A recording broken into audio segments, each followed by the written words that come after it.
नमस्कार, यो टेलिभिजनको विशेष सन्दर्भमा स्वागत छ। म शारदा थापा।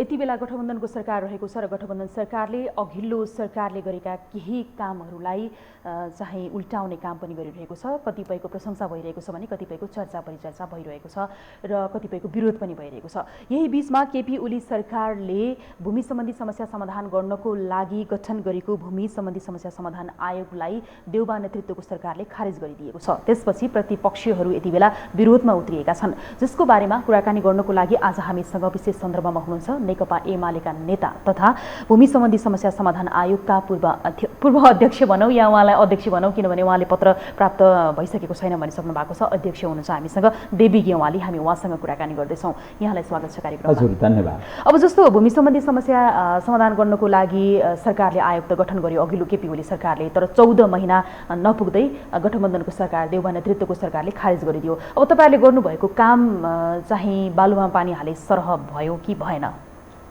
यही त सबैभन्दा गम्भीर चिन्ताको विषय जुन छ तपाईँले गरेको प्रश्नमै छ। हामीलाई नेपाल सरकारले 3 वर्षको समयावधि तोकेको थियो। त्यो काम सम्पन्न सकिएन भने प्लस 2 वर्ष थप्न सकिने कानुनी व्यवस्था थियो। त्यही स्थितिमा अहिले 14 महिना रनिङ भइरहेको छ। हामी 77 साल वैशाख 4 गतेबाट कार्य शुभारम्भ शपथ खाएको जिम्मेवारी प्राप्त गरेको है। यस बीचमा हामीले के गर्यौं? हामीले नराम्रो गरेको भए हामीलाई तिम्रो काम ठीक भएन भन्नु पर्थ्यो। हाम्रो काममा कमी कमजोरी रहेको भए यसरी काम सुधार भन्नु पर्थ्यो। राम्रो काम गरिरहेको छ कि छैन भनेर हेर्न अनुगमन गर्नु पर्थ्यो। र हामीले मन्त्रालयसँग धेरै कोअर्डिनेट गरेर मन्त्रीसँग कोअर्डिनेट गरेर काम गर्दा उहाँहरू सबै प्रशंसा गर्नुहुन्थ्यो। सधैँभरि यति धेरै खट्ने, त्यही त धेरै प्रशंसा गर्नुहुन्थ्यो भनेर तपाईँले भन्नुभयो। र विशेष गरी तपाईँले अहिले गठबन्धन सरकारको नेतृत्व गरिरहनुभएका काङ्ग्रेस सभापति शेरबहादुर देउबा, प्रधानमन्त्री जो हुनुहुन्छ, उहाँलाई भेट्न पनि तपाईँले खोज्नुभयो, तर उहाँले चाहिँ गृहमन्त्री बालकृष्ण खाँडलाई चाहिँ भेट्नको लागि भेट्नु पनि भयो होइन, सवाल जवाफ पनि भयो भन्ने कुरा आयो। राम्रो काम चाहिँ के गर्नु भएको छ त भनेर उहाँले पनि प्रश्न गरेको तपाईँले बेले विस्तार लगाइसक्नु भएको छ होइन। जस्तो बुदागत रूपमा भन्नुपर्दा तपाईँले यो समयावधिमा गरेको उपलब्धिहरू भनौँ न, त्यो यहाँ पनि आम नागरिकहरूलाई जानकारी गराउन पाए धेरै राम्रो हुन्थ्यो। धन्यवाद। पहिलो कुरो, हाम्रो कामको प्रकृति के छ भन्दाखेरि स्थानीय तहसँग मिलेर, खास गरी भूमिहीन को हुन्, अव्यवस्थित बसोबासी को हुन्, भूमिहीन दलित को हुन् भनिकन पहिचान गर्ने कुरा, प्रमाणित गर्ने कुरा र उनीहरूलाई बसोबास गर्ने स्थानको तय गर्ने कुरा र अनि उनीहरूले जग्गाको कस्तो ठाउँमा जग्गाको जोतभोग गरेको छ वा छैन, गरिरहेको ठाउँमा छ भने कति गरेको छ, कानुनले कतिसम्म दिन मिल्छ, यो सबै कुराको पहिलो कुरो त हामीसँग अप टु डेट रेकर्ड निर्माण गर्नुपर्ने पहिलो हाम्रो काम थियो। यही कामलाई सुरु गर्न हामीले देशका 753वटा हाम्रा देशमा पालिकाहरू छन्, महानगर, उपमहानगर, नगरपालिका, गाउँपालिका समेत गरेर त्यसमध्ये हामीले देशका 747वटा पालिकासँग, यहाँलाई बताउँ 747 मध्ये 747 पालिका, ती हिमाल, पहाड, तराई सबै ठाउँका पालिकाहरूसँग हामीले यो काम गर्नुपर्छ। यो दुईटा ढङ्गले स्थानीय तह र आयोगको बीचमा काम गर्नुपर्छ भनेर समझदारी पत्रमा हस्ताक्षर गर्यौं। नम्बर 1। नम्बर 2, यो हस्ताक्षर गरेर मात्रै त पुग्दैन। उनले के काम गर्ने, हस्ताक्षरमा के कुरा हुन्छ त भन्दाखेरि के काम कसले कसरी गर्ने भन्ने कुरा आयोग र स्थानीय तहको कामको बाँडफाँड जिम्मेवारीका सन्दर्भमा यो कुरा गर्यौं। उहाँहरू एग्री हुनुभयो, सहमत हुनुभयो। त्यसपछि आयोगले के गर्नुपर्छ भन्दा लगत, पहिलो काम कहाँबाट सुरु हुन्छ? लगत लिने कामबाट सुरु हुन्छ। त्यो लगत लिनको लागि के गर्नुपर्छ? राष्ट्रिय पत्रिकामा सूचना प्रकाशित गर्नुपर्छ। सरकारले लगत लिँदैछ, तपाईको पालिकामा यो मितिदेखि यो मितिसम्म तपाईको वार्डमा, तपाईको पालिकामा लगत लिन्छ, तपाईहरूले यो कुराको जानकारी होस् भन्नका निम्ति आयोगले गर्छ। र त्यसमध्ये हाम्रो देशका 519वटा पालिकाले सूचना प्रकाशित गरिसकेको छ। अझ यहाँलाई भनौँ, अस्ति विघटन हुनुभन्दा अगाडि 34वटा पालिकाले हामीलाई यो हाम्रो सूचना निकालिदिनुहोस्, हामी तयार छौँ भनेर भनिसकेको सन्दर्भमा त्यो यहाँ हामीले निर्णय गरेर पठायौँ। त्यही दिन बेलुका सरकारले आयोग विघटनको घोषणा गरेर त्यो 34वटा पालिकाको सूचना समेत रोकिदियो। अब यसरी अहिले 519वटा पालिकाको सूचना प्रकाशित भयो। अब यो प्रकाशित भइसकेपछि लगत लिने काम सुरु भयो। लगत लिने काम कस्तो भयो त भन्दाखेरि हाम्रो देशका 319वटा पालिकाले सम्पूर्ण लगत लिने काम सम्पन्न गरिसकियो। अब सम्पन्न गरिसक्दाको स्थिति, लगत सङ्कलनको स्थिति कस्तो रह्यो त भन्दा यहाँलाई भनौँ, अहिलेसम्म असार मसान्तसम्मको मितिको तथ्याङ्क हो यो। यहाँलाई बताउँ, 2,47,960 यी भूमिहीन दलित र भूमिहीन सुकुम्बासी, 2,47,960 देशैभर यो हामीले लगत असार मसान्तसम्मको 319वटा पालिकाबाट प्राप्त गरेको लगत हो। यो हामीले गर्यौँ नम्बर 1। अब अर्को यसै बिचमा अव्यवस्थित बसोबासी। अव्यवस्थित बसोबासी भनेको के भन्ने होला। पहिले परम्परागतदेखि नै जग्गाको जोतभोग गरेका छ, तर रजिस्ट्रेसनको प्रक्रियामा उनीहरू आउन पाएको छ। देशको हाम्रो कुल कल्टिभेट ल्यान्ड 28% छ कुल भूभागको। त्यसको चाहिँ 28लाई 100 गर्ने हो भने 25% चाहिँ अनौपचारिक भू सम्बन्धमा छ, अर्थात् त्यो रजिस्ट्रेसनको प्रक्रियामा छैन भने अब यो जग्गालाई हामीले अव्यवस्थित बसोबासीका हिसाबले रजिस्ट्रेसनको प्रक्रियामा ल्याउनको निम्ति हामीले काम गर्दैछौँ। र त्यो अव्यवस्थित बसोबासीहरूको सङ्कलन स्थिति कति देखियो त भन्नुहुन्छ भने हामीले यो चाहिँ 9,32,801 समेत गरी 11,80,761 परिवार, यो व्यक्ति होइन, यो परिवारको लगत हामीले यो बिचमा ल्यायौँ। तपाईलाई थाहा छ देशमा जनगणना गर्छ, सरकारले कैयौँ समय खर्च गर्छ, अनेकौँ अरबौँ कति जनशक्ति लाग्छ। त्यसभित्रको ल्याउने तथ्याङ्क ल्याउन कुन थियो होला भने हामीलाई दिएको सीमित स्रोत, सीमित साधन, सीमित समयभित्र हामीले सम्पूर्ण संरचनाहरू निर्माण, जस्तो यो भूमि वितरण गर्ने तयारी चाहिँ कतिलाई थियो? अहिले हामीले यो तथ्याङ्क आइसकेपछि मात्रै हामीले सिङ्गो तथ्याङ्क प्राप्त भयो। अब यिनीहरूले भोग गरेको जग्गाको सङ्ख्या हामी नापजाँच गर्ने क्रममा छौँ। अहिलेसम्मको स्थितिमा यो तथ्याङ्क छ र अब यो तथ्याङ्क लिएर मात्र पुग्दैन। हामीले यसलाई विगतमा के भयो भने कतिपय तथ्याङ्कहरू त लिइयो, तर त्यसको रेकर्डिङ प्रणाली व्यवस्थित भएन हाम्रो विगतमा। त्यसपछि यसपटक हामीले लिरिस भन्ने एउटा सिस्टम प्रणाली निर्माण गरेका छौँ र यी सम्पूर्ण तथ्याङ्कहरू हाम्रो कहाँ जान्छ, त्यो प्रणालीमा चाहिँ अपडेट हुन्छ र अहिले हामीले 222वटा पालिका मात्र होइन अन्य पालिका समेत जोडेर अहिलेसम्म यहाँ तपाईँलाई के बताउँ भन्दाखेरि यो अस्ति असार मसान्तसम्मको तथ्याङ्कमा हामीले 1,51,730 निवेदनहरू प्रणालीभित्र हामीले ल्याइसकेका थियौँ। तर आजको मितिसम्म तपाईँलाई भनौँ 1,83,153 परिवारको हामीले रेकर्ड सिस्टमभित्र ल्याइसकेका छौँ। 1,83,153 यो रेकर्ड हामीले प्राप्त गरिसकेका छौँ, प्रणालीभित्र ल्याइसकेका छौँ। यसपछि पनि यहाँलाई भनौँ अर्को विगतका थुप्रै आयोगहरू थिए। यी थुप्रै आयोगहरूले काम त सुरु गरे, पूर्जा पनि बाँड्न खोजे, तर ती कस्ता थिए भन्दा अधुरा थिए। कसैको नक्सा छ, कसैको श्रेष्ठता छैन, कसैको एकसै नक्साभित्र 3 जनाको पूर्जा छ। तपाईँ भन्नुहोस् एउटा नक्साभित्र 3 जनाको स्वामित्ववाला छ। यी खालका विवादित खालका स्थिति थिए र त्यस्तो निवेदन हामीसँग अहिले 43,855 निवेदनहरू हाम्रो बिचमा प्राप्त हामीले यस बिचमा ल्याइसकेका थियौँ। त्यति मात्र होइन, अब यी सबै तथ्याङ्क लिँदै गरेर मात्र हुँदैन कि अब जग्गाको नापजाँच समेत गर्नुपर्छ भनेर हामीले 114वटा पालिकामा 372 आयोगको तर्फबाट सर्वेयरहरू र अमिनहरू हामीले विभिन्न पालिकाहरूमा 114 पालिकामा खटाइरहेका छौँ र स्थानीय तहबाट 246 जना चाहिँ अमिन र सर्वेयरहरू हामीले त्यहाँ खटाएका छौँ र 618 भन्दा बढी प्राविधिक जनशक्ति त्यो क्षेत्रमा काम गरिरहेको छ। अहिलेसम्म 9000 बिघा जग्गा नापजाँच गरेका छौँ।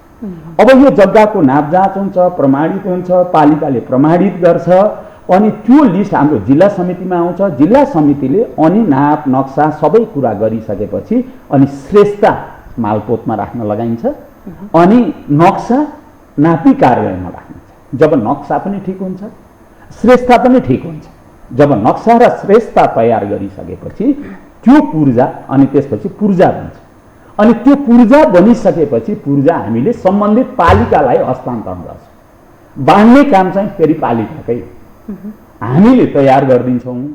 तयार गरेको पूर्जा चाहिँ हामीले त्यहाँनिर बाँड्ने काम गर्छौँ। अब यसो गरिरहँदा तपाईँलाई भन्नुहोस् कि एउटा बच्चा 9 महिनामा जन्मिन्छ, तर केही मान्छेले के प्रश्न गर्छ भन्दाखेरि यत्रो 14 महिनामा खै त पूर्जा बाँडेको भने, 3 महिनामा भएको छ, 9 महिनामा जन्मिने बच्चा, 3 महिनामा तैँले बच्चा किन पाइनस् भनेर कुनै आमालाई तपाईँले आरोपित गर्नुभयो भने तपाईँ के भन्नुहुन्छ? 14 महिनाभित्र उहाँहरूले त्यो समयावधि त हेर्नु भयो नि त। समयावधिले यो प्रक्रियाहरू प्रोसिडियरहरू महिनाभित्रको भयो होइन, त्योभन्दा अगाडि चाहिँ के भयो भन्ने प्रश्न छ नि त, फेरि आरोप छ नि त। हजुर, प्रोसिडियरहरू हेर्नु पर्यो नि होइन। यो प्रोसिडियरभित्र हामीलाई दिएको 3 वर्षको समय छ। हामीले त हरेक समयलाई भाग लगाएका छौँ। यो समयमा यो काम गर्छौँ, यो समयमा यो काम गर्छौँ, यो समयमा यो काम गर्छौँ र यो समयमा रिजल्ट निकाल्छौँ, पूर्जा बनाउँछौँ भन्ने ढङ्गले सेड्युलभित्र हामीले काम। अब तपाईँहरूले यो जुन तथ्याङ्क निकाल्नु भएको छ होइन, यो भनिरहँदाखेरि नि अब कतिपय त लागू होला, कतिपय अब त्यो हुन बाँकी कामहरू चाहिँ के हुन्छ? अब सबै डिसमिस? अब यो अहिले आयोग विघटन गर्नेहरूलाई यो प्रश्न हजुरले गर्नुपर्छ। हामीले त यो अधुरो नरहोस्, यो अस्तव्यस्तता नरहोस्, यो काम यो कामलाई कन्टिन्युटी दिएरै यो समस्या समाधान गरौँ भनेर अगाडि बढ्दा हठात भन्छु म, बिना आधार बिना कारण यो खालको राजनीतिक पूर्वाग्रह राखेर हो के कारणले यो विघटन गर्नु पर्यो? तर तपाईँहरूलाई आरोप पनि त छ नि, जस्तो 21 करोड खर्च गर्नुभयो तर उपलब्धि केही भएन भने आरोप चाहिँ किन आयो? उपलब्धि के हो तपाईँले भन्नुहोस्? हामीले 10% प्रशासनिक खर्च छैन, म च्यालेन्ज गरेर भन्न सक्छु। तपाईँहरूले खर्च कति गर्नु भएको छ त? यहाँ 21 करोड हामीले खर्च गरेका छौँ, तर हाम्रो खर्च केमा भएको छ? संरचनाहरूको निर्माण, देशभरि पालिकाहरूभित्र प्रश्नावली 17 लाखदेखि 21 लाखसम्म प्रश्नावली छपाएर हरेक ठाउँमा पठाउनुपर्छ, 3 पेज 4 पेजको कुरा। अनि विभिन्न पालिकाका मान्छेहरूलाई हामीले यस बिचमा यो काम सम्बन्धी पुस्तिका प्रकाशनहरू गर्नुपर्छ। यी सबै चिज देशव्यापी रूपमा पुर्याउनुपर्छ। म च्यालेन्ज साथ भन्न चाहन्छु, यति खर्चमा अरू कुनै माइका लालले यो खर्च गर्न सकोस्, देखाउन सकोस्, म प्रश्न गर्न चाहन्छु। हामीले त पाउने भत्ता यहाँलाई भन्नु, बैठकका नियमित भत्ताहरू समेत राष्ट्र कोभिडमा छ, जनता सङ्कटमा छन्, यस्तो स्थितिमा भत्ता खानु हुँदैन भनेर नियमित कानुनले दिएको भत्ता समेत छोडेर काम गरेर आएका छौँ हामी। कुनै मान्छे देखाउनुहुन्छ अरू भत्ता नखाने? भत्ता साँच्चै छोड्नु भयो? हेर्नुहोस् न, अफिसमा रेकर्ड गरेर हेर्नुहोस् त, सोध्नुहोस्, आयो न मन्त्रालयमा सोध्नुहोस्, यो कुनै मान्छे छ यो ढङ्गले काम गर्ने नेपालमा? हामीले आफ्नो पाउने भत्ता समेत छोडेका छौँ। तर नम्बर 1, नम्बर 2, अनि ती यो कामका निम्ति चाहिने देशव्यापी रूपमा चाहिने मेटेरियल्सहरू, प्राविधिक सामग्रीहरू, नापजाँचका औजारहरू चाहिन्छ कि चाहिँदैन? टोटल स्टेसन भन्ने आधुनिक प्रविधि चाहिन्छ, यी सबैको खरिद गर्नुपर्छ। यो बिचमा यो काम गर्ने अर्को कुनै एकजना मान्छे अगाडि ल्याइदिनुहोस्। अब आयोगै खारेज भएपछि को मान्छे आउँछ त? को आउँछ त? त्यो गर्नेहरूलाई सोध्नुहोस् न, आरोप लगाउनेहरूलाई सोध्नुहोस्। मेरो प्रश्न छ। तपाईँहरूलाई आरोप चाहिँ धेरै थरी छ क्या, जस्तो अब केपी ओली सरकारको कुरा गर्ने हो भनेदेखि चाहिँ यो के अरे राजनीतिक भर्ती केन्द्रको सरकार हो भनेर पनि आरोप लाग्ने गर्दथ्यो। अब त्यो सरकारले चाहिँ आयोगमा रहेर निष्पक्ष काम गर्न सक्यो र भन्ने खालको प्रश्न पनि छ क्या। अब थुन निष्पक्षताको सवालमा यहाँले जुन प्रश्न उठाएको छ म च्यालेन्ज गर्छु, एउटा पनि राजनीतिक पूर्वाग्रहका आधारमा काम नहोस् भन्नका निम्ति हामीले ट्रान्सपेरेन्सीको निम्ति के व्यवस्था गरेका छौँ कृपया ध्यान दिएर सुनिदिनुहोस्। हामीले हरेक पालिका लेभलमा सहजीकरण समिति निर्माण गर्छौँ, वार्ड लेभलमा सहजीकरण समिति निर्माण गर्छौँ। त्यो सहजीकरण समितिमा राष्ट्रिय मान्यता प्राप्त राजनीतिक दलका प्रतिनिधिहरूको समेत व्यवस्था हामीले गरेका छौँ। अति राजनीतिक दलको प्रतिनिधिको व्यवस्था किन गरेको? कुनै पार्टीले मन परी गर्छ कि, पार्सियलिटी गर्छ कि, पक्षपात गर्छ कि, त्यो कुरामा चेकअप होस् भन्नका निमित्त हामीले हरेक पालिकाभित्र पालिका लेभलमा पनि सहजीकरण समिति बनाउँछौँ अनि वार्ड लेभलमा पनि सहजीकरण समिति बनाउँछौँ। त्यो सहजीकरण समितिमा राष्ट्रिय मान्यता प्राप्त राजनीतिक दलका प्रतिनिधिहरूलाई समेत राखेर उनीहरूले पारित गरेर मात्रै अगाडि बढाउँछ। एक दोस्रो, हामीले कुन मान्छे गलत हो, सही हो, ठिक हो, होइन, अथवा कतै व्यक्तिगत रूपमा राजनीतिक खालका भर्ती तपाईँले जुन भन्नुभएको छ त्यो खालको कसैले गर्छ कि भन्ने कुरालाई पब्लिक हियरिङको व्यवस्था, वार्ड लेभलमा पब्लिक हियरिङको व्यवस्था हामीले गरेका छौँ। यी मान्छे ठिक परे, बेठिक परे, गलत परे, असल परे, तपाईँहरू भनिदिनुहोस् भनेर सार्वजनिक हियरिङको व्यवस्था समेत आयोगले गरेर कामलाई अगाडि बढाएको छ। भने अब कहाँनिर भन्न सक्नु पर्यो राजनीतिक पक्षपात, कहाँनिर भयो पार्सियलिटी भयो, कहाँनिर भयो कि पार्टीगत हिसाबले काम अगाडि बढ्यो भन्ने कुरा भनिदिनुहोस् मेरा मित्रहरूलाई मैले प्रश्न गर्न चाहन्छु।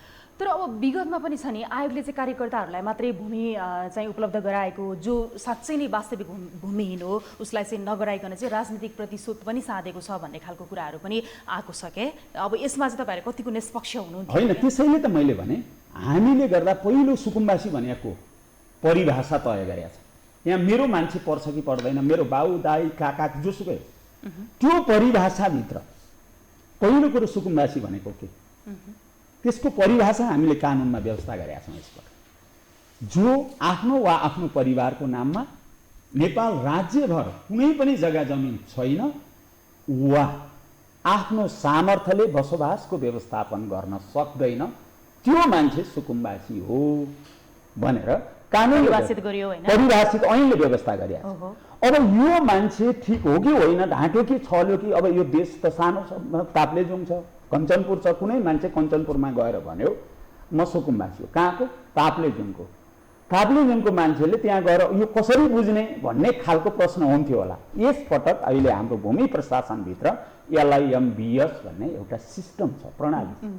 त्यो प्रणालीले के गर्छ भने तपाईँको नाममा कतै जग्गा छ कि छैन भने तपाईँको नागरिकता त्यहाँ इन्ट्री गर्ने बित्तिकै तपाईँको देशभरिका किताहरू तपाईँको नाममा छको किता झिलिक्क देखिन्छ। हामीले त्यो सिस्टमलाई यहाँ इन्डोर्स गर्छौँ। यसो गर्दाखेरि कसैले पनि ढाँटेर लिन पाउँदैन। नम्बर 1, परिभाषाभित्र मात्रै जग्गा पाउँछ। नम्बर 2, तेस्रो कुरो सार्वजनिक सुनवाई गर्छौँ। हामीले कसै मान्छेले घुसाएको छ भने यसको इन्ट्री वार्डबाट मात्रै हुन्छ।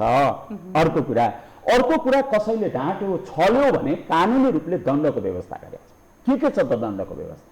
दण्डको व्यवस्थामा पहिलो कुरो गलत मान्छेलाई सिफारिस गरेको छ भने मात्र वार्डको मान्छेले पहिला इन्डोर्स कहाँबाट हुन्छ? वार्डबाट हुन्छ। वार्डमा गलत मान्छेलाई कसैले सिफारिस गर्यो भने जग्गा पाएको छैन, तर गलत सिफारिस गर्यो भने मात्रै पनि उसले 25,000 जरिमाना तिर्नुपर्छ।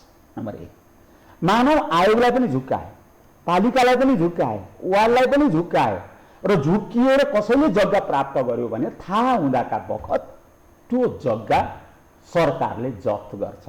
कानुनी व्यवस्था 2। तेस्रो कुरा जफ्त मात्रै होइन, अपराध जफ्त गरेर मात्र पुग्छ? अपराध गर्ने अनि त्यो अपराधको जग्गा खोजिदिएर मात्रै न्याय हुन्छ? हुँदैन। त्यसैले ती मान्छेहरूलाई कम्तीमा पनि 1 लाख रुपियाँ जरिमाना वा 1 वर्ष कैद वा दुवै सजायको व्यवस्था हामीले कार्यविधिभित्र बनाएर 9वटा कार्यविधि बनाएको छ। तपाईँले त्यति राम्रो काम गर्नुभएको, जुन बेलिविस्तार लगाइरहनु भएको छ, त्यति गर्दा गर्दै पनि के कारणले गर्दाखेरि यो गठबन्धन सरकारले चाहिँ तपाईँहरूको काममा अवरोध यति बेला खडा गर्यो त? आयोग नै खारेज गरिदियो? मलाई तपाईँलाई भनौँ, हाम्रो नेपालमा राजनीतिक दलहरूको छोटो बुद्धि छ। सानो संक्षिप्त अल्पकालीन दृष्टिकोण बनाउनुहुन्छ। यो आयोग कसले गराएको? हाम्रो बसेको केपी ओलीको नेतृत्वमा भएको सरकार। यो आयोगले यो निष्पक्ष ढङ्गले यी सबै काम गरेर गयो भने देशभरका सुकुम्बासीहरू त एमालेको पक्षमा लाग्छन्। फेरि यही बिचमा तपाईँहरूलाई फेरि अर्को आरोप छ क्या, जस्तो साँच्चै समस्या समाधान गर्ने हो भने र सबैलाई निष्पक्ष व्यवहार, समान व्यवहार गर्ने हो र सबैलाई भूमि नै प्रदान गर्ने हो भनेदेखि त सर्वपक्षीय सर्वदलीय सम्मिलित आयोग बनिहाल्थ्यो नि। यो त एकलौटी रूपमा बनाएको हो नि भन्ने छ क्या, जस्तो तपाईँले भन्नुभयो नि। हामीले तल तपाईँले सहजीकरण समिति, पालिका लेभलमा सहजीकरण समिति बनाएको छ, त्यसमा सर्वदलीय नै छ। वार जब हो नि मूल ठाउँ हो नि, त्यो मूल ठाउँमा वार्ड लेभलमा राष्ट्रिय सहमा प्राप्त दलका प्रतिनिधिहरूको सहभागितामा सहजीकरण समिति बनाएको छौँ। नगरपालिकामा सहजीकरण समिति, जुन ठाउँबाट मान्छे चिन्नु पर्ने हो, चिन्नु पर्ने ठाउँमा हामीले राजनीतिक दलको सर्वदलीय पक्षको सहजीकरण समिति निर्माण गरेका छौँ त। अनि कहाँनिर अरूलाई एभोइड गरिएको छ ल भन्नुहोस् त। त्यसो हो भने तपाईँ अहिलेको गठबन्धन सरकारलाई के भन्नुहुन्छ त? भूमि सम्बन्धी समस्या समाधान गर्ने आयोग नै खारेज गर्ने निर्णय गर्ने सरकारलाई यो दुर्भाग्यपूर्ण निर्णय, यो राजनीतिक पूर्वाग्रहमा आधारित निर्णय, यो नेपालका लाखौं सुकुम्बासीहरू, भूमिहीनहरू जो यति खुसी थिए, शताब्दीदेखि दास्तामा रहेका, दलहनमा परेका, ती मान्छेहरूको एउटा आशा, उमङ्ग, विश्वास र एउटा खुसीको संसार बनिरहेको थियो। अब हामीले सही ढङ्गले काम भएको छ। मेरो वार्डमा, मेरो टोलमा, गाउँका पालिकाका अध्यक्ष, उपाध्यक्ष, जनप्रतिनिधि, राजनीतिक दलका मान्छे संलग्न गरेर एउटा महाअभियान चलिरहेको थियो। यो अभियानलाई अहिले रोकेर जनता सुकुम्बासी के भन्छन् भन्दाखेरि हिजोका ठुला सामन्तहरू, जो एउटा गरिबले जग्गा पायो भने ऊ आत्मनिर्भर हुन्छ, उनीहरूको घरमा हल्ली बस्दैन, उनीहरूको घरमा गोठालो बस्दैन, उनीहरूको हरुवा चरुवा हुँदैन, उनीहरूका सस्तो श्रममा जाँदैन। यसो गर्दा जसले गरिबहरूको सस्तो श्रम लिन खोजिरहेका थिए, उनीहरूले आफ्नो स्वार्थका निम्ति ती गरिब मान्छेहरूको एक्सप्लोर गरिरहेका थिए। उनीहरूको हितमा, उनीहरूको स्वार्थमा सरकारले काम गरेको छ र आयोग विघटन गरेको छ। अब तपाईले मात्रै होइन, यति बेला सर्वत्र रूपमा नेकपा एमाले मतलब विपक्षी दलले चाहिँ यसको बारेमा विरोध गरिरहेको छ। अब यही मुद्दालाई लिएर तपाईहरु अगाडि बढ्ने हो?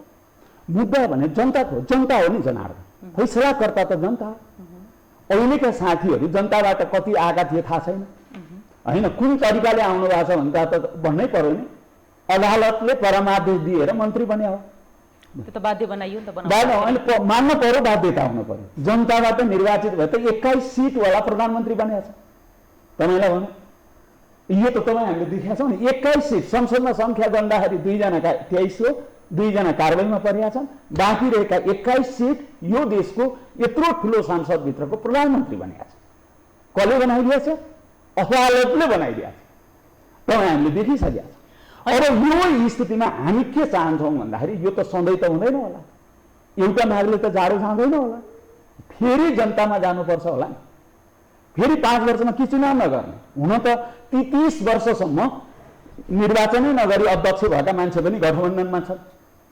त्यसैले चुनाव भनेको, तर त्यही गठबन्धनलाई तपाईले पनि त सपोर्ट गर्नु भएको हो नि त, हैन? हैन, मसँग हैन, मूल कुरो नेतृत्व। त्यही त, मूल नेतृत्व कसलाई मानेर जाने भन्ने प्रश्न हो हैन। मूल नेतृत्वको दृष्टिकोण के हो भन्ने प्रश्न। तर छ नि अहिलेको तपाईको व्यक्तिगत परिस्थिति हेर्दाखेरि पनि नि, जस्तो रेणु दाहालले तपाईलाई मेयरमा हराइसकेपछि केपी ओलीले व्यवस्थापन गरिदिएको त हो नि आयोगमा लगेर। त्यो आक्रोश अनि त्यो खालको चाहिँ प्रतिशोधहरू पनि मान्छेहरुमा थियो होला नि भन्न खोजेको। होइन, मेरो कुरा यो तपाईले सम्झाउनु भयो, म त यो सम्झिनै नचाहने कुरा हैन, त्यसलाई मैले यादै गरि थिएन। तर कसले भने मलाई हराएको? जनताले, चितवनका जनतालाई सोध्नुहोस्, जितेको मान्छेलाई मतपत्र च्यातेर फेरि धागनी गरेर जितेको जब दुनियाँलाई फेरि मैले सम्झाउनु पर्छ र? अनि लोकतन्त्रको उपहास, प्रजातन्त्रको उपहास, जनताको मतको अपमान गर्ने हो।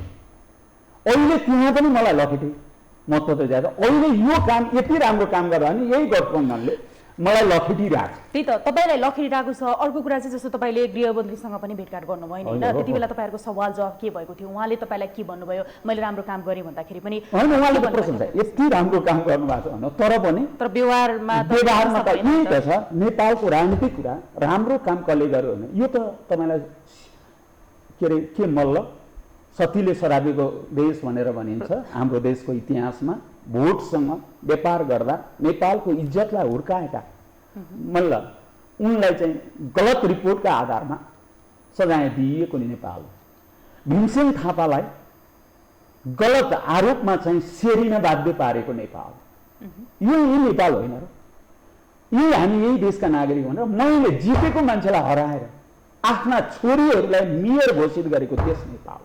तपाईहरुको यत्रो चाहिँ पहुँच सशक्तता छ अनि तपाईँले अरूले मतपत्र च्यात्यो भनेर अनि हार स्वीकार गरेर किन बस्नुभयो त्यसो कानुनले अदालतले हराइदिएपछि तपाईँ के लोकतन्त्र मान्दैन भन्न पर्यो, कानुनी राज मान्दैन भन्न पर्यो? विवश छु, तर सत्य हो। कहिलेकाहीँ सत्य ओझेलमा हुन्छ, खरानीले ढाकिन्छ, खनिएको आगो माथिको भुसले ढाकिएको हुन्छ। र कहिलेकाहीँ इतिहासमा तर म हार खाएको छु। जहिले पनि अपराधीहरूले अपराध गर्दै जान्छ, म सत्यको निम्ति बाँचुन्जेल लडिरहन्छु। सत्यको निम्ति बाँचुन्जेल चाहिँ मैले जनताकै लागि काम गरेँ त भनेर भन्नुभयो। अहिले तपाईँले गरेको कामहरूको पनि जुन बेला बिस्तार सबैले सुनिरहेका छन् होइन, यो सुनिरहँदाखेरि अब यत्रो समय काम गर्नुभयो, काम गरेको त बालुवामा पानी हाले सर भयो। अब तपाईँहरूले जुन प्रणाली लागू गर्नुभएको छ, कति बेला लिस्टिङ गर्नुभयो होला होइन, अब त्यो त अलपत्र हुने भयो नि त होइन? अलपत्र कसले पार्यो? यो मसँग सोध्ने होइन नि, तपाईँले पार्नेहरूलाई सुन्नु पर्यो कि यिनीहरूलाई यो काम अलपत्र पारियो। अब कति घाटा हुन्छ, कति मैले त यताको 21 करोडको कुरा गुनाइएको छु, त्यति मात्र होइन। लोकल पालिकाहरू, तपाईँलाई थाहा छ, स्थानीय पालिकाहरू, उसको कामको निम्ति अझ योभन्दा ठुलो रकम उनीहरूले खर्च गरेका छ। यो यति ठुलो अभियान चलेको छ यो काममा। अब यो सबैलाई खोलामा डुबाउने काम कसले गर्यो? ती वर्गका नागरिक के भनेर भोट माग्न जानुहुन्छ जनतामा? म सोध्न चाहन्छु। ती भूमिहीनलाई हिजो चुनाव जित्दाखेरि के भनेर भोट माग्नु भएको? आज बनेको आयोगले, काम गर्न थालेको आयोगलाई विघटन गरिदिएर के स्वार्थ? राजनीतिक स्वार्थ बाहेक अरू केही छ? अरू कुनै कारण छ? ठिक छ साथीहरू, गर्नुहोस्। जसरी जाल जेलबाट परमादेशबाट सरकारमा आउनुभयो, तर लोकतन्त्र निर्वाचन रूपी प्रणाली तानाशाह लागू गर्नुभयो भने त केही म भन्न सक्दिनँ। अबको 1.5 वर्षपछि त फेरि चुनावमा जानु पर्ला नि। अहिलेको सरकारले तानाशाह लागू गर्न खोजेको किन? अघिल्लो सरकारलाई पनि त्यही आरोप थियो होइन। तानाशाह भनेको विधि सिस्टमभित्र जाने हो, निर्वाचन गर्ने कुरा। तानाशाह भनेको निर्वाचन नगर्ने कुरा। तपाईँलाई भन्नु, निर्वाचनमा जान डराउनेहरू निर्वाचन गर्छु भन्ने तानाशाह हुन्छ? तपाईँलाई थाहा छ, इटालीमा 4 वर्षमा 4 वटा चुनाव भयो। जनतामा जान नचाहनेहरू प्रतिगमनकारी हुन्। अग्रगमनकारीहरू त हरेक बीचमा जनमत संग्रह हुन्छ, हरेक बीचमा इलेक्सन हुन्छ, जनताबाट अनुमोदित भएर जान्छ। समयमा हुन्छ नि त, संविधान र लोकतन्त्र बिचै चुनाव गर्न पाइँदैन भन्ने कुरा पनि। चुनावको स्थितिमा के छ भने हरेक कामलाई अगाडि बढाउनको निम्ति हडल्सहरू ल्याइन्छ, योजना सरकारले ल्याउँछ। संसदमा गठबन्धन बनाएर ती योजनालाई सभामुखको ड्रायरमा वर्षौंदेखि लागिन्छ। संसद के को लागि? योजना पारित गर्न, नीति बनाउनको लागि होइन। सरकारले प्रस्तुत गरेका योजनाहरू सभामुखको टेबलमा ड्रयरमा लगेर बन्दोबस्त बनाइन्छ। अनि त्यसो भनेपछि जनतालाई के भन्ने? तपाईँहरूले यी नीति बना भनेर हामीलाई संसदमा पठाउनु हो। तर ती गएका केही मान्छेहरूले यी कुरालाई बन्दोबस्त बनाए, तसर्थ तपाईँको नाश। तपाईँले चुनेका प्रतिनिधिहरूलाई इयरली इलेक्सनमा जाउँ भन्ने कुरा कसरी अलोकतान्त्रिक हुन्छ? लोकतन्त्रको तपाईँले देख्नु भएको छैन? बेलायतमा जोन मेजर इलेक्सनमा गएन। इजरायलमा दोस्रो कतिपटक चुनाव भयो? के त्यहाँ लोकतन्त्र छैन? तानाशाह छ कि? तानाशाहको स्थिति त बर्मामा आङ सान सुकीले निर्वाचितलाई अपदस्थ गर्यो। त्यो स्थितिमा मात्रै तानाशाही हो, त्यो स्थितिमा भने प्रतिगमन हो। तर चुनावमा जान्छु, जनताको जनादेश लिन्छु भने त त्यो रिस्क म लिएको, आँट गरेको, हिम्मत गरेको। चुनावमा जान आँट नगर्नेहरू, चुनावसँग डराउनेहरू मात्रै पछाडि फर्किने कुरा हो। अब तपाईँले गृहमन्त्री बालकृष्ण खाँडसँग पनि भेटिसक्नु भएको छ, उहाँले राम्रो काम गर्नुभएको रहेछ भनेर प्रशंसा तपाईँको गर्नुभयो, तपाईँ आफै भन्नुहुन्छ। अनि त्यति हुँदाहुँदै पनि तपाईँले सोध्नु भएन किन चाहिँ यो आयोग चाहिँ यसरी खारेज गरियो, निर्णय किन यस्तो भयो भनेर?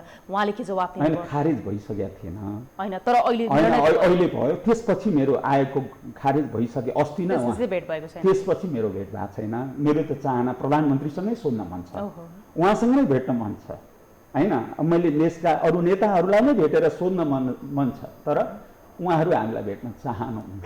अब अर्को कुरा भनेको चाहिँ जस्तो तपाईँहरूलाई राज्यमन्त्री, सचिव, सहसचिव लगायत सरह चाहिँ तलब भत्ता दिएर चाहिँ अब 5 तारे होटलमा कार्यक्रमहरू गर्ने, तर जो चाहिँ साँच्चै नै अब भूमिविहीन रहेका छन्, जो सुकुम्बासी रहेका छन्, तपाईँले कानुन अनुसारको परिभाषा पनि भनिसक्नु भएन, काम नगरेको र बरु त्योभन्दा स्थानीय तलै दिँदा सजिलो राम्रो हुन्छ, यो समस्याको समाधान पनि हुन्छ भनेर पनि एकतर्फी रहेछन् नै। फेरि मैले यहाँलाई भनौँ, हामीले हाम्रा कार्यक्रमहरू भत्ता, मैले अघि नै भने भत्ता लिनुभएको छैन, अहिले कुनै पनि बैठक भत्ता लिएको छैन।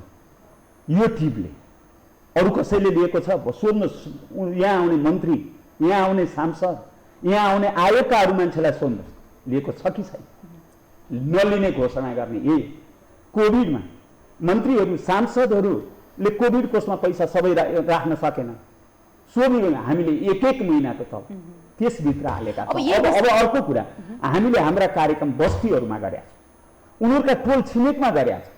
कहाँनिर कुन 5 स्टार होटलमा हामीले काम गऱ्यौँ, लु देखाउनुहोस् त एउटा फोटो 5 स्टारको। त्यसै आरोप लगाउने, बस्तीमा झुपडीमा अरूसँग सहयोगमा काम गरेका छौँ, पैसा बचाउन, सरकारको पैसा बचाउनु। अर्को एउटा प्रश्न चाहिँ म तपाईँलाई सोध्छु, जस्तो प्रभावकारी काम नभएको र विशेष गरी चाहिँ अब ओली सरकारलाई पनि राजनीतिक भर्ती केन्द्रको सरकार भनेर त आरोप लाग्ने नै गरेको थियो, त्यो भएको कारणले गर्दाखेरि आयोग खारेज भएको कि जस्तो तपाईँलाई प्रभावकारी भने के प्रभावकारी यो के हो, यो समय के हो, यो समयभित्र गरिएका काम यी के हो? यी कागजका खोस्टा हुन्। बोल्नेहरूले भन्न सक्नु पर्यो मसँग आँखा जुदाएर के काम गर्नु पर्यो। अब के हुन्छ, अब यही विषयलाई लिएर सर्वत्र चाहिँ आलोचना पनि भइरहेछ होइन, विरोध पनि गरिरहनु भएको छ। अब के हुन्छ? मैले चाहन्छु, तपाईँ के चाहनु? म के चाहन्छु भने यी सुकुम्बासी यो आयोग यो कामलाई गर्नको लागि सरकारले कहिलेकाहीँ गल्ती गर्छ नि। गल्ती गरेको सच्याउँदा के जात जान्छ, के इज्जत जान्छ? जाँदैन। त्यसर्थ यो आयोगलाई पुनर्स्थापित गरियोस् नम्बर 1, किनकि यो कामको कन्टिन्युटीको हिसाबले अगाडि बढ्नु छ। बीचमा छोडियो भने ल हामीलाई छोडेर अर्को कुनै मान्छे ल्यायो भने पनि त्यो मान्छेले यो कुरा बुझ्नै 6 महिना लाग्छ। 6 महिनामा के हुन्छ? फागुनमा स्थानीय चुनाव हुन्छ। स्थानीय चुनाव हुँदाको बाटो यो काम सबै रोकिन्छ अनि त्यो काम हुँदैन। त्यसको पछाडि गइसकेपछि अर्को 1.5 वर्ष छ, 6 महिना कटिसकेपछि 1 वर्ष हुन्छ अनि संसदको चुनाव सुरु हुन्छ। अनि त्यो संसदको चुनाव भइसकेपछि यताको काममा लाग्छन् कि मान्छे त्यता लाग्छ, चुनावमा लाग्छ। त्यसैले यो काम हुँदैन। तसर्थ हामी त यही कामका धेरै समस्याहरू जुटेका छौँ, चिनेका छौँ, परगलेका छौँ, हल गर्ने तरिका र उपायहरू खोजी गरेका छौँ, प्रणालीहरूको निर्माण गरेका छौँ।